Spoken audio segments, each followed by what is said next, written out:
Hello दोस्तों, तो स्वागत है आज के मेरे इस वीडियो में। आज मैं आपके लिए लेकर आई हूँ कहानी। So let's start.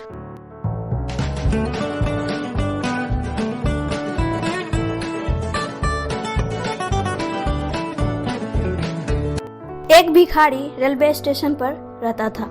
वह रोज ट्रेन में चढ़ता और एक स्टेशन से दूसरे स्टेशन तक जाता था। रास्ते में वह ट्रेन में बैठे यात्रियों से भीख मांगता था।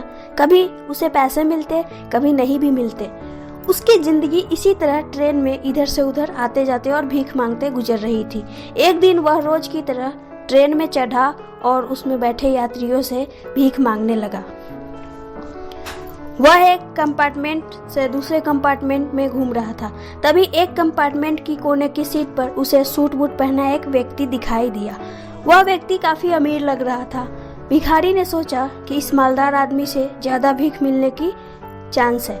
वह उसके पास पहुंचा और उससे पैसे मांगने लगा। सूट बूट पहने व्यक्ति ने उसे पैसे देने से इनकार कर दिया, लेकिन भिखारी डटा रहा और उसके पीछे पड़ गया। भिखारी की इस हरकत पर उस व्यक्ति को गुस्सा आ गया। गुस्से में वह बोला, बड़े अजीब हो, मैं तुम्हें पैसे देने से मना कर रहा हूँ और तुम मेरे पीछे पड़ गए हो। चलो ठीक है, मैंने तुम्हें पैसे दे भी दिए, तो ये बताओ कि बदले में तुम मुझे क्या दोगे। यह सुनकर भिखारी सोच में पड़ गया। कुछ देर सोचने के बाद वह बोला, साहब मैं आपको क्या दे सकता हूँ, मैं तो एक भिखारी हूँ, लोगों से मांग मांग कर अपना पेट भरता हूँ, किसी को कुछ देने की मेरी औकात ही नहीं है। जब किसी को कुछ दे नहीं सकते तो मांगा भी मत करो, सूट बूट पहने व्यक्ति ने भिखारी से कहा और वहां से उठकर चला गया। उस दिन भिखारी जब ट्रेन से उतरा तो सोचने लगा कि मैं लोगों को क्या दे सकता हूँ। नजर इधर उधर दौड़ाने पर उसे फूलों से लदे कुछ पौधे दिखाई पड़े। उसने सोचा कि जब कोई मुझे भीख देगा तब बदले में मैं उसे एक फूल दे दिया करूंगा। उस दिन के बाद से वह अपने साथ एक झोले में फूल रखने लगा। जब भी कोई उसे भीख देता वह झोले में से निकालकर एक फूल उसे दे देता। भीख देने वाला यह देखकर बहुत खुश होता। भिखारी को भी यह बड़ा अच्छा लगता है। एक दिन ट्रेन में भिखारी को वही सूट बूट वाला आदमी फिर से दिखाई पड़ा।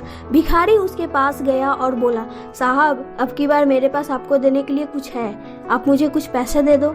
उस व्यक्ति ने अपने जेब से कुछ पैसे निकाले और भिखारी को दे दिए। बदले भिखारी ने अपने झोले में से एक फूल निकालकर उसे दे दिया। वह व्यक्ति बहुत खुश हुआ और बोला, मुझे लगता है कि तुम व्यापार सीख गए हो, तुम्हें लेन देन का मतलब समझ आ गया है।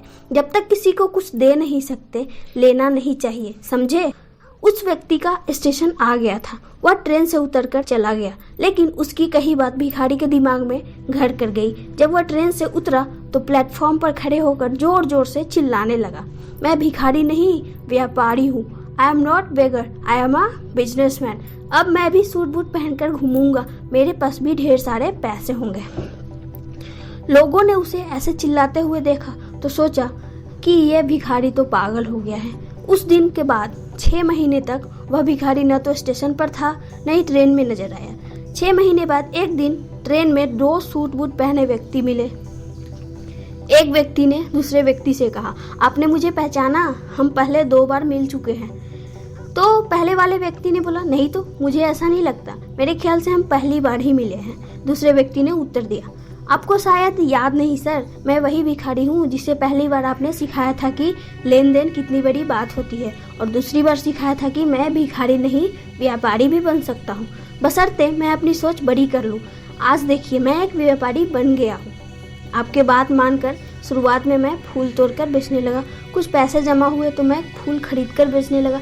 आज मेरे फूलों का बहुत बड़ा व्यापार है। सब कुछ आपकी सीख की बदौलत है। आपका बहुत बहुत धन्यवाद सर, मेरी ज़िंदगी बदलने के लिए। सो मोरल ऑफ द स्टोरी है, जब तक हम अपनी सोच बड़ी नहीं करेंगे ज़िंदगी एक ही धर्रे पर चलती रहेगी। अपनी सोच बड़ी करें और ज़िंदगी बदल जाएगी खुद ब खुद। Thank you so much watching this video and like share and subscribe this channel.